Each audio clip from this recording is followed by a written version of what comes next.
नमस्कार मेरे भाइयों, पार्ट 2 में आपका स्वागत है। मुझे कई बार अपनी बात रखनी पड़ती है। मैंने बोला था कि मैं एक वीडियो में निपटाने की कोशिश करूंगा, फिर मैंने सोचा कि मैं तुम पे क्यों ही इतना प्रेशर डालूं जब मैं आराम से 2 पार्ट में इसको करा सकता हूं। सो ये एक डे के हिसाब से 2 पार्ट में डिवाइडेड है, part 1 and part 2। And thank you so much for being such a good support. तो आज मैं इस चैप्टर को खत्म करवा रहा हूं, तो प्लीज कोशिश करिएगा कि आप पूरा फोकस करके ये चैप्टर पढ़ रहे हैं मेरे साथ और नोट्स बना रहे हैं। तो शुरू करते हैं।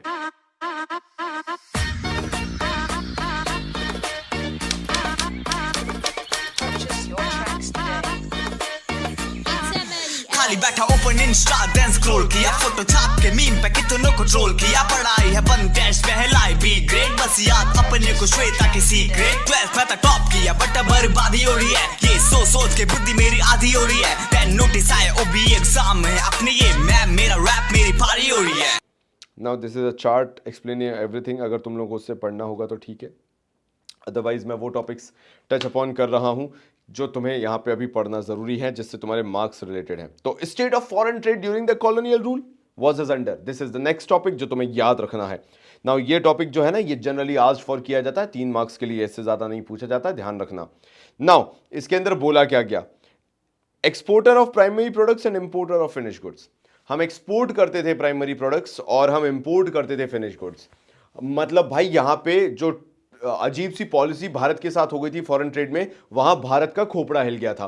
अब देखो कुछ चीजें मैंने पता क्या किया, बचा दी। मैंने तुम लोगों को इससे पहले वाले टॉपिक्स में नहीं बताई, सो दैट तुम एक बार यहां पे लर्न करो और तुम्हारा पूरा इवन डिस्ट्रीब्यूशन हो जाए ये चैप्टर। सो इसके अंदर जो मैंने ये काम किया है वो इसलिए किया है ताकि तुम मिनिमल लर्न करके मैक्सिमम स्कोर करो। And when I say maximum, you can score up to 100% अगर तुमने सही से प्रॉपरली इसको लिखा है बोर्ड्स में। मैंने टेक्निकलिटी इसके अंदर पूरी बताई है, अंग्रेजी का काम मैंने तुम पे छोड़ दिया है। मैंने वो चीजें बताई हैं जिसके तुम मार्क्स लूज करते हो। अंग्रेजी लिखने ना लिखने से तुम्हारे मार्क्स नहीं जाते हैं, टेक्निकलिटी से जाते हैं, वो मैं यहां पे बता रहा हूं। नाउ हम एक्सपोर्टर थे प्राइमरी प्रोडक्ट्स के, raw silk cotton wool sugar Indigo jute, ये हम एक्सपोर्ट करते थे, ब्रिटिशर्स के पास जाता था। Importer of finish consumer products in the British industry, जो भी ब्रिटिशर्स बनाते थे, अच्छी अच्छी चीजें जो बनाते थे वो भारत में भेज देते थे कि भारत में कंजम्पशन होना चाहिए, लेकिन उनको ये समझ में नहीं आता था कि भारत को नहीं चाहिए। भारत को चाहिए हमारे गाय का दूध, नहीं चाहिए हमें तुम्हारे यहाँ का जो पैक्ड टेट्रा पैक्ड मिल्क होता है। लेकिन क्या कर, cotton silk woollen clothes and capital goods like light machinery, ये सब जो है हम इंपोर्ट किया करते थे। एंड यहीं से हम लोग जो है अपाहिज बनना चालू हो चुके थे। Monopoly control of the British rule, British rule ने एक तरह से मोनोपोली क्रिएट करके रखी थी इंडिया में, उनके अलावा किसी और की नहीं चलती थी। सीधे इस पॉइंट से ये मतलब है, British government exercise monopoly over India's export and import, मतलब ब्रिटिशर्स का ही था। ब्रिटिशर्स जो चाहेंगे वो एक्सपोर्ट होगा, सीधी बात है, उनकी कंट्री में ही जाता था जो भी यहाँ से एक्सपोर्ट होता था। और अगर इंपोर्ट करने की बात आती है मेरे भाइयों, तो जो ब्रिटिशर्स बोलेंगे वही इंपोर्ट भी किया जाएगा। And this was the saddening truth. और इंपोर्ट होते थे फिनिश गुड्स ही, और कुछ नहीं होता था। रॉ मटेरियल कभी इंडिया में इंपोर्ट नहीं हुआ। More than half of the India's foreign trade was restricted by Britain, half of the foreign trade जो था वो ब्रिटेन ने रिस्ट्रिक्ट करके रखा था। उसके अलावा भी अगर कहीं भारत करता था फॉरेन ट्रेड, अगर भारत किसी के साथ करता था तो वो भी ब्रिटिशर्स की नज़र में होता था, उसके हिसाब से ही कर सकता था, भारत खुद से इंडिपेंडेंट नहीं था। फिर बोला गया मेरे भाइयों, drain of Indian wealth during the British rule, Bharat की पूरी जो वेल्थ है वो ब्रिटिशर्स ने उचका ली। As India became an exporter of primary products, Bharat जो है वो एक्सपोर्टर बन गया था प्राइमरी प्रोडक्ट का।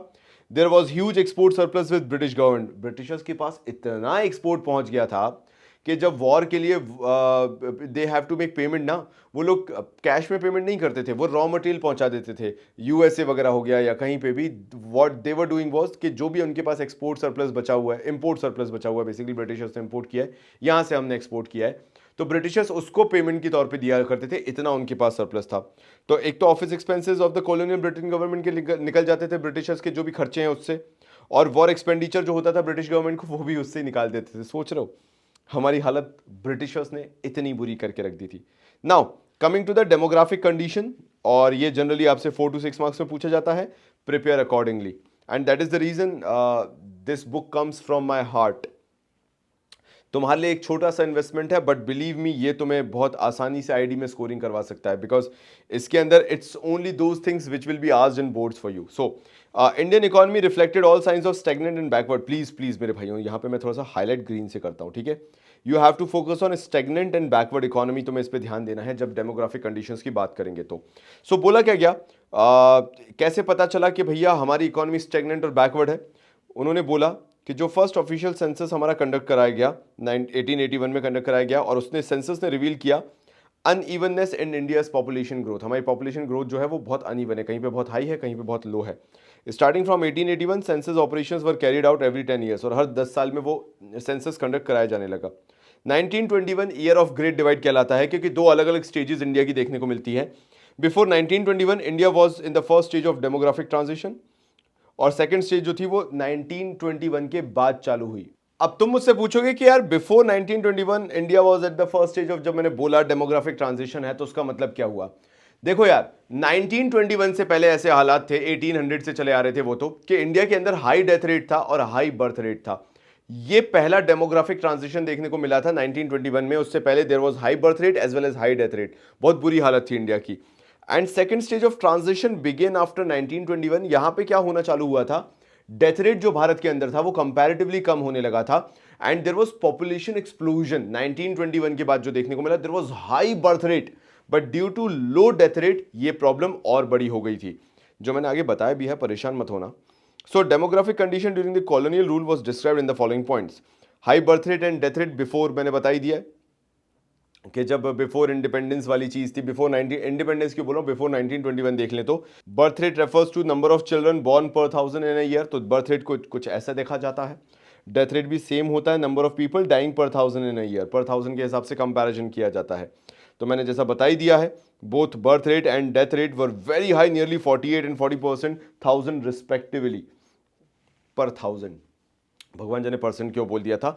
तो भाई देखा जाए तो बर्थ रेट और डेथ रेट न्यू डिवाइड से पहले काफी हाई था, 40 एंड 48 पर 1000 था, जो कि बहुत हाई माना जाता है। 1000 लोगों में से 40 लोगों की मौत होना बहुत बड़ी बात होती है। बिकॉज कोविड सिचुएशन है, अब तो तुम मेरे ख्याल से समझ ही पा रहे होगे कि ये चीज़ कितनी ज़्यादा महामारी की तरह देखी जाती है। सो एक्सट्रीमली लो लिटरेसी रेट भी था उस टाइम पे। अगर देखा जाए ग्रेट डिवाइड के टाइम पे, the overall literacy level was less than 16%, जहां आज के टाइम पे हम केरल साइड बहुत हाई लेवल पे 83 84, आई डोंट रिमेंबर एग्जैक्टली कितना है, may be it can be over 90%, but हाँ पहले बहुत ही बुरी हालत थी। Female literacy level was negligible low of about 7%। Female literacy rate जो था वो नियर अबाउट 7% था। खैर तुम अगर क्या ही बताऊं मैं, भारत की बात करो इस लेवल पे आके ना तो बहुत बुरा ही लग जाता है कि एक टाइम पे हमारे भारत ने इतना वर्स्ट फेस देखा हुआ है। पुअर हेल्थ फैसिलिटीज़, जो बोलते हैं ना कि आज भी मेडिकल जो हमारे कोविड टाइम जो हम देख रहे हैं, उस टाइम पे अगर देखें मेडिकल फैसिलिटीज़ की बात करें तो आज भी कोई खास इतना चेंज नहीं आया है। आज भी प्राइवेट हॉस्पिटल्स बहुत हैं, लेकिन ये कोविड महामारी ने एक चीज़ बहुत अच्छे से सिखा दी है कि कुछ भी कह लो, कुछ भी कर लो, आज भी health facilities up to the mark नहीं है, और ये इंडिया का डेथ रेट बता रहा है। आप कितना एग्री करते हो मुझे प्लीज कमेंट सेक्शन में बताना। या तो अनअवेलेबल थी हेल्थ फैसिलिटीज और इनएडिक्वेट थी जो हेल्थ फैसिलिटीज है। मुझे लग रहा है ये आज की बात कर रहे हैं, 2020 21 22 की बात कर रहे हैं। This led to widespread water and airborne diseases, और ये जो थी इससे पानी के और जो हवा की महामारियां हैं वो बढ़ने लगी। हाई इन्फेंट मोर्टेलिटी रेट, मतलब जो हमारे बच्चे होते हैं बिल्कुल पैदा हुए ही हुए, उनकी डेथ की बात कर रहे हैं यहाँ पे। Infant mortality rate refers to number of infant dying before reaching even the age of 1 year per 1000 live birth in a year. 1000 के हिसाब से कंपैरिजन किया जाए तो जितने बच्चे मर जाते हैं जस्ट बर्थ लेते ही 1 साल के अंदर, उसको इन्फेंट मोर्टेलिटी रेट बोला जाता है। The infant mortality rate was about 218 per 1000 in comparison to infant mortality rate 44 per 1000 इन 2011। और ऑल्दो 44 भी बहुत ज़्यादा है, बट अगर मैं पहले के टाइम पे देखूं तो 218 पर 1000 तो भाई अनएक्सेप्टेबल वाली सिचुएशन है। सोच के देखो पहले लाइफ कितनी टफ हुआ करती थी। लो लाइफ एक्सपेक्टेंसी थी। Life expectancy refers to the average number of years for which people live. Obviously यहाँ पे तो डेटा बताता है 44 था एज लो एज, जो कि प्रेजेंट 68 ईयर्स है, बट जहाँ तक ओरिजिनल डेटा कहता है, जो प्राइवेट रिसर्चर्स बोलते हैं, वो ये था कि life expectancy near about 33 years हुआ करती थी एक टाइम पे। 44 तो इन्होंने ज़्यादा दे रखा है, बट जो है सीबीएसई जिसके मार्क्स देता है अपन को तो वही लिखना पड़ेगा ना। वाइड स्प्रेड पॉवर्टी यहाँ पे क्या कहती है, extensive poverty prevailed in India during the colonial period. मतलब पॉवर्टी बहुत, ऑब्वियसली यार ये कोई बहुत बड़ा शॉकिंग रिजल्ट नहीं है तुम्हारे लिए जो तुम याद नहीं रख पाओगे। The overall standard of living भी बहुत लो था, एंड पूरे भारत में आपको पॉवर्टी देखने को मिल सकती थी।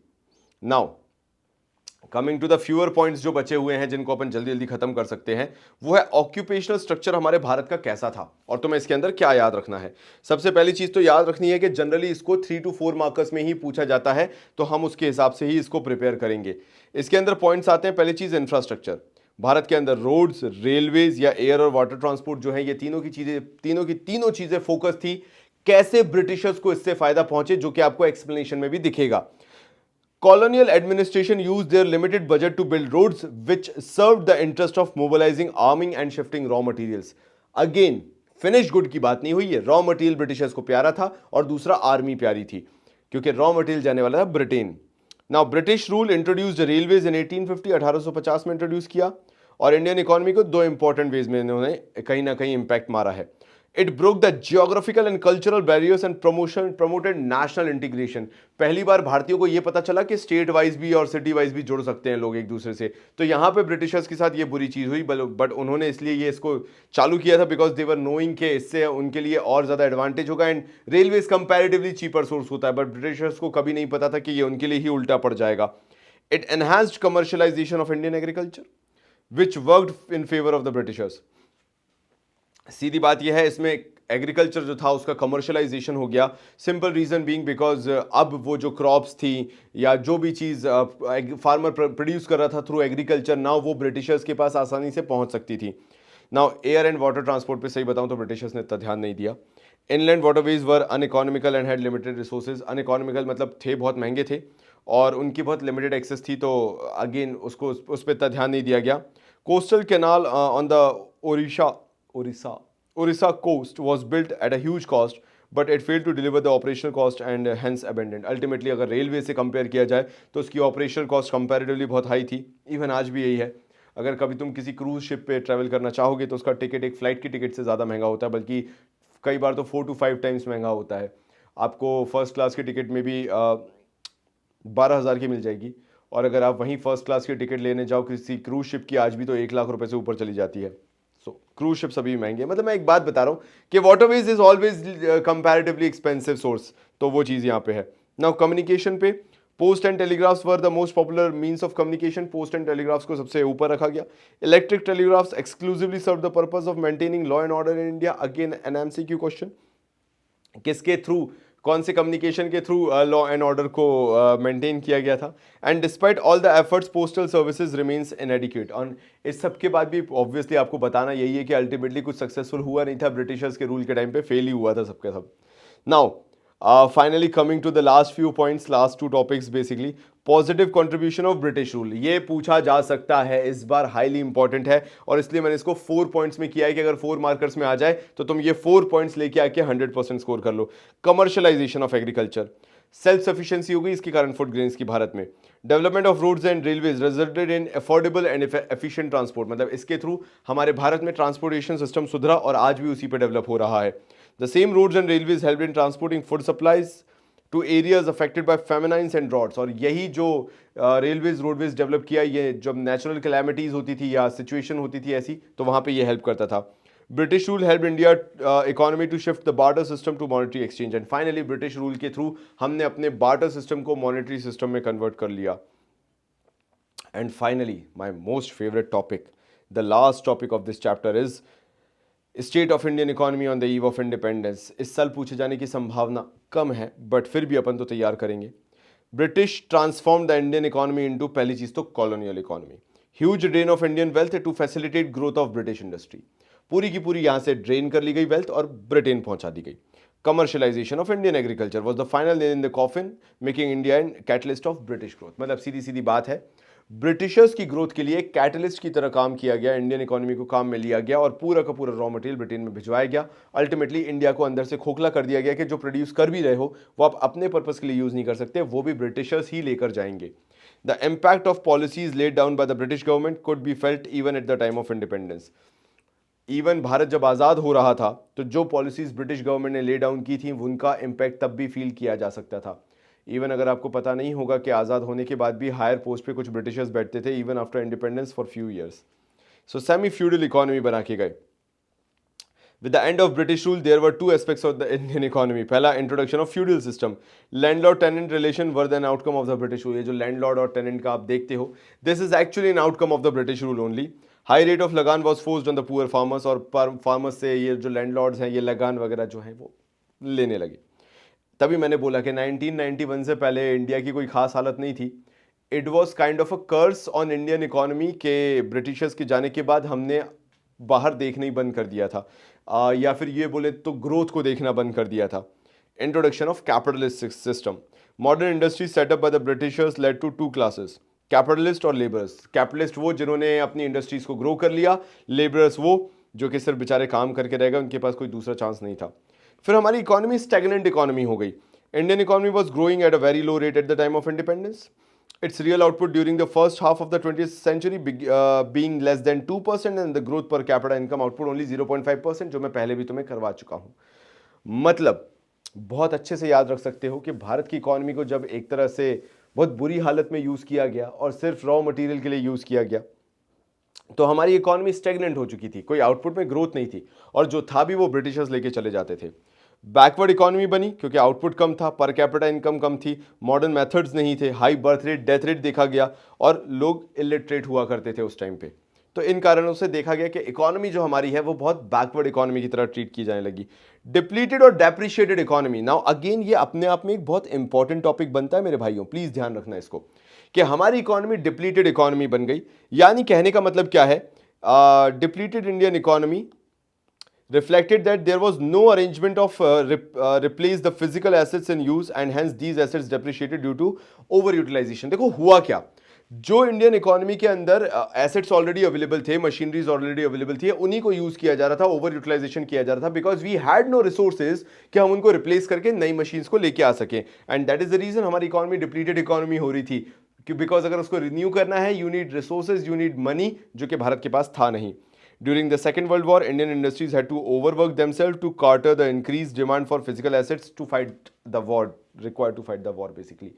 हुआ ये कि हमारे भारत के पास जितने भी रिसोर्सेज थे उसमें दिक्कत पता है क्या आने लगी. जब सेकेंड वर्ल्ड वॉर हुआ तो भारत की तरफ से बहुत सारी मशीन्स की ज़रूरत थी ताकि वो जो वर्ल्ड वॉर रिक्वायरमेंट्स है वो वहाँ पे कहीं ना कहीं कंप्लीट हो सके, और उसके लिए जो इंडियन इंडस्ट्रीज थी उनको आउटवर्क करना पड़ा, जो मशीन्स थी उनका ओवर यूटिलाइजेशन हुआ. अल्टीमेटली वॉर से हमें कोई फायदा तो हुआ नहीं बल्कि नुकसान और होता चला गया. Amputated economy, the last topic. The policy of divide and rule by the Britishers always promoted discrimination based on religion, caste, language and culture, और वो आज तक देखने को मिलता है. जब तुम कमेंट सेक्शन में देखते हो ना कि कुछ लोग they always talk negative, they always talk rubbish, they always talk about ये वो ऐसा वैसा, और दे ऑलवेज डिसरिस्पेक्ट पीपल, वो यही इन्हीं का नतीजा है, ब्रिटिशर्स का ही. As a result, on the eve of independence, countries was geographical divided into two parts. India और पाकिस्तान में डिवाइड हो गई थी. Partition of the country disturbed problem of rehabilitation. यहाँ से वहाँ लोग जब भागे थे, आपको पता ही है, जब डिवाइड हुआ था तो शॉर्टेज ऑफ रॉ मटेरियल हो गया क्योंकि कुछ चीज़ें पाकिस्तान में चली गई, तो हमारे लिए वो भी एक बहुत बड़ी प्रॉब्लम बन गई. And that is the end of this chapter. And thank you so much everyone for keeping the trust और for keeping that faith. And I am very happy कि तुम लोगों ने ये पूरा वीडियो अच्छे से देखा है, एंड तुम लोगों को पता है कि मैंने इस वीडियो में पूरी कोशिश की है कि तुम्हें शॉर्टेस्ट वे में आईडी करवा दी जाए. बिकॉज अगर तुम लोग मानो चाहे ना मानो, मैं वीडियो कितना भी अच्छा, सुंदर और प्यारा बना लूँ, ID is all about what you study. And that is the reason मैं कह रहा हूँ कि ये छोटा सा इन्वेस्टमेंट है, that you can have this ID crisis edition book which will eventually help you to score good. And याद रखना, पढ़ाई में लगाया हुआ पैसा हमेशा इन्वेस्टमेंट होता है, खर्चा नहीं होता है. एंड इरिस्पेक्टिव अगर तुम इसको नहीं भी लेते हो तो that's it, that's not a problem, you will evenly score good. कोई बहुत बड़ी चीज़ नहीं है, बट कहीं ना कहीं इससे तुम्हारी हेल्प हो जाएगी, वो वाली चीज़ है. तो मेरे भाइयों, यहाँ पे फर्स्ट चैप्टर होता है फिनिश. आई होप तुम्हें समझ में आया होगा. आई होप तुमने मेरे साथ पॉज कर करके नोट्स बनाए होंगे, बिकॉज अगर तुम्हारे पास इतने भी नोट्स हैं, समराइज्ड नोट्स हैं, ये जो पूछे जाते हैं बोर्ड एग्जाम्स में, you will be able to score full marks. तो मेरे भाइयों, मिलता हूं अगले वीडियो में, तब तक के लिए बहुत सारा प्यार और धन्यवाद.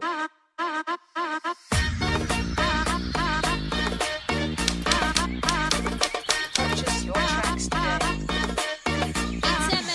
खाली बैठा ओपन इंस्टा देन स्क्रॉल किया, फोटो छाप के मीम पे कितनों को ट्रोल किया, पढ़ाई है बंद टेस्ट पहलाई बी ग्रेड, बस याद अपने को श्वेता की सीक्रेट। 12th में तो टॉप किया बट बर्बादी हो रही है, ये सोच के बुद्धि मेरी आधी हो रही है। 10 नोटिस आए ओबी एग्जाम में अपने, ये मैम मेरा रैप मेरी पारी हो रही है।